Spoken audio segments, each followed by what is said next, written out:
วัสดียินดีต้อนรับทานเข้าสู่รายการบุกครัวเจและในมื้อนี้เนาะพวกเขาจะมาเฮ็ดเมนูที่ว่าเอาใจสำหรับคนที่มักอาหารรสเด็ดมักอาหารรสจัดจะเป็นไปบ่ได้เลยนั่นก็คือเมนูต้มยำกุ้งน้ำขุ่นเจนะทุกคนเนาะและต่อไปเนาะส่วนประกอบนั้นจะมีอย่างแน่เดี๋ยวเราไปเบิ่งกันเลยและนี่เนาะสิ่งแรกๆส่วนประกอบของการต้มยำกุ้งต้มยำขออภัยรีนจากขันน้อยนึงต้มน้ำอย่างก็ลืมแล้วทีมงานต้มยำน้ำขุ่นเจเนาะนี่ก็คือเฮ็ดคุณประโยชน์หลายๆอย่างว่าจะเป็นทางด้านวิตามิน B แล้วก็ยังช่วยให้ผู้ใดที่ว่าเกิดคออักเสบแล้วก็จะมี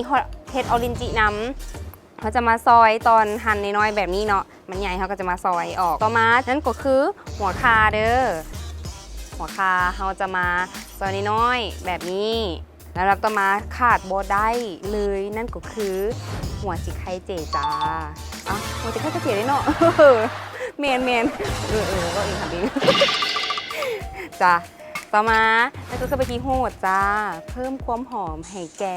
น้ำซุปของพวกเขาใบขี้หูเจสปาเกตตี้โฮดเจจ้าต่อมาเนาะจะเป็นมักเพชรต่อมาจ้าจะเป็นมักเลนเนาะยังมีประโยชน์ช่วยให้ผิวพรรณสดใสแล้วก็เปล่งปลั่งอมชมพูน้ำเด้อกินหลายๆเด้อมักเลนขาดบ่ได้เลยนั่นก็คือน้ำมักนาวและสิ่งสำคัญจะเป็นต้มยำกุ้งบ่ได้ถ้าหากบ่มีกุ้งเลยทุกคนจะเป็นกุ้งเจเด้อตัวนี้เป็นกุ้งเจและเพิ่มเติมมื้อนี้เขาจะมีลูกชิ้นยักษ์เจเนาะแล้วก็เป็นลูกชิ้นปลาเจเขาจะซอยเป็นหั่นเป็นเกลียงแบบนี้เจ้ามาด้านควายเครื่องปรุงรสหลักๆจะเป็นพริกแกงเจเด้อพริกแกงเจนี่แมนเขาสามารถซื้อได้ตามห้างอาหารเจต่อมาจะเป็นเกลือจ้าเกลือเนาะกินแล้วดีต่อร่างกายถ้ากินในปริมาณที่พอดีนะจ๊ะน้ำตาลจ้าจะใส่หลายบดีเด้อมันหวานจะเป็นเบาหวานแต่ตรงนี้แบบหวานพอดีแล้วมีความฮัก โดยป้าไทยเนาะกลมๆอีกอย่างหนึ่งน้ำซุปของเฮาขาดบ่ได้นั่นก็คือน้ำปลาเจเด้อและจะเป็นน้ำขุ่นบ่ได้ถ้าเฮาบ่มีกะทิเนาะกะทิสามารถเอาเป็นกะทิสดก็ได้หรือว่ากะทิปองก็ได้เด้อและนี่ก็เป็นส่วนประกอบทั้งหมดของต้มยำกุ้งน้ำขุ่นเจนะทุกคนเนาะ ลำดับแรกเนาะเขาจะเอาน้ำใส่ก่อนไวปั่นเสร็จมนเนาะ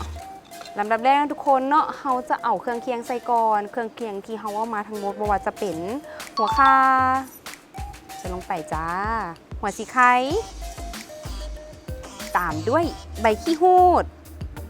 เราจะต้มน้ำให้หอมก่อนในระหว่างนี้ที่ว่าน้ำฝดเนาะเขาก็จะถ่าก่อนทุกคนหลังจากที่ว่าเขาต้มไปได้สักพักหนึ่งแล้วมันได้กลิ่นหอมของเครื่องสมุนไพรแล้วเนาะเขาจะเริ่มเอาเห็ดลงก่อนกินเจบ่ขาดสารอาหารอย่างแน่นอนหลายคนจะคิดว่าตายแล้วกินเจบ่มีซีดบ่มีปลาจะมีประโยชน์อย่างไรเขาสามารถกินอาหารทดแทนได้บ่ว่าจะเป็นเห็ดบ่ว่าจะเป็นเครื่องเคียงบ่ว่าจะเป็นผักแต่ละอย่างที่เขาเอามามีประโยชน์ทั้งหมดเลยนะทุกคนโดยต่อมาเนาะเห็ดออรินจิใส่ลงไปเลยนะจ๊ะตอนนี้มันจะยังไม่เห็นสีเด้อเพราะว่าเขายังไม่ได้ใส่เครื่องเคียงหลังจากที่ว่าหมดแล้วเนาะเขาจะใส่เครื่องเคียงเข้าไปที่ว่าเขาบอกว่าซอกซื้อได้ตามห้างอาหารเจจะเป็นเครื่องเคียงคนนี่น้ำบวงแกงเขาจะใส่เกลือ1/3 บวงแกงน้ำตาลเช่นเดียวกัน1/3 บวงแกงคะน้อ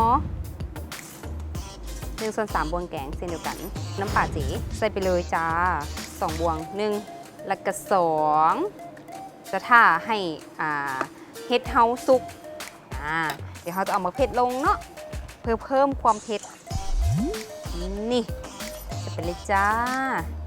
จะเอามักเลนลงเพราะว่ามิวบ่มักให้มักเลนเปื่อยหลายกันเลยเลือกที่จะเอามักเลนลงสุดท้ายแต่สำหรับไผ่ที่ว่ามักเปื่อยก็สามารถลงได้พร้อมก่อนหน้านี้เนาะ แล้วเขาจะต้มประมาณโดยราว15 นาที และสุดท้ายทุกคนนี่มาแล้วหดแล้วเห็ดเฮาสุกแล้วเราจะเติมน้ำกะทิ100%เข้าไปนะนี่จะเป็นน้ำข้นได้เขาก็ต้องมีน้ำกะทิสปอนเซอร์ต้องมาแล้วนะจ๊ะปีหน้า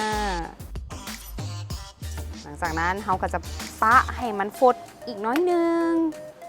ว้าวและนี่ทุกคนนี่ก็คือหน้าตาแล้วของต้ม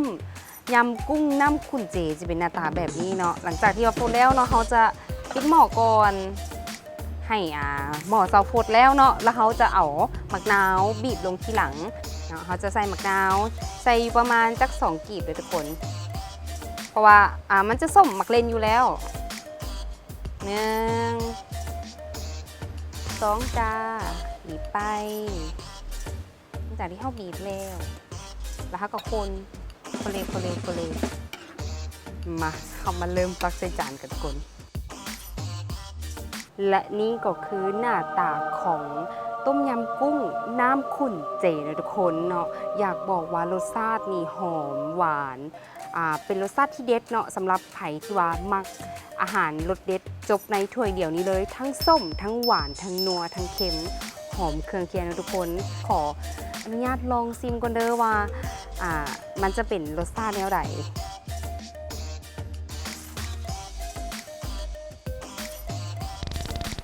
บอกก่อน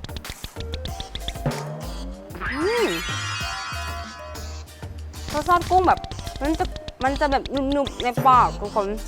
แซ่บเดี๋ยวจะให้ทีมงานเราลองชิมน้ำเนาะว่ามันแซ่บมันนัวมันกลุ่มกลอมแทบอมาเลยจ้าลองเบิ่งเนาะมือเพื่อจะมาซิมลูกชิ้นป่ากับลูกชิ้นยักษ์จังไหนน้องเดี๋ยวว่าชีแซบน้องบอกว่าต้องผ่านความฮ้อนก่อนจึงหู้ว่ารสชาติมันเป็นแนวไหนแม่นบ่เอ้ามันคือว่าแนวนั้นกุ้งมันยังดิ้นอยู่โอ้มันนึมๆในปากมันบ่มันยังดิ้นอยู่บ่เจ๋ส่วนนั้นแล้วทุกคนสามารถลองเห็นน้ำได้เด้อเมนูต้มยำกุ้งเจนั้นเป็นแนวใดแต่สำหรับมื้อนี้เนาะอย่าลืมเลยทุกคนเทศกาลเจของพวกเขาจะแจกอาหารเจทุกๆมื้อตั้งแต่เวลา 18:30 เป็นต้นไปเนาะอยู่ที่ศูนย์การค้าเวียงจันทน์เซ็นเตอร์ถ้าไผที่ว่าได้เบิ่งคลิปนี้แล้วอย่าลืมส่วนพี่ส่วนน้องส่วนหมู่ส่วนครูไปได้ที่เทศกาลอาหารเจของพวกเขาอยู่ที่เวียงจันทน์เซ็นเตอร์เลยทุกคนแล้วพบกันบ๊ายบาย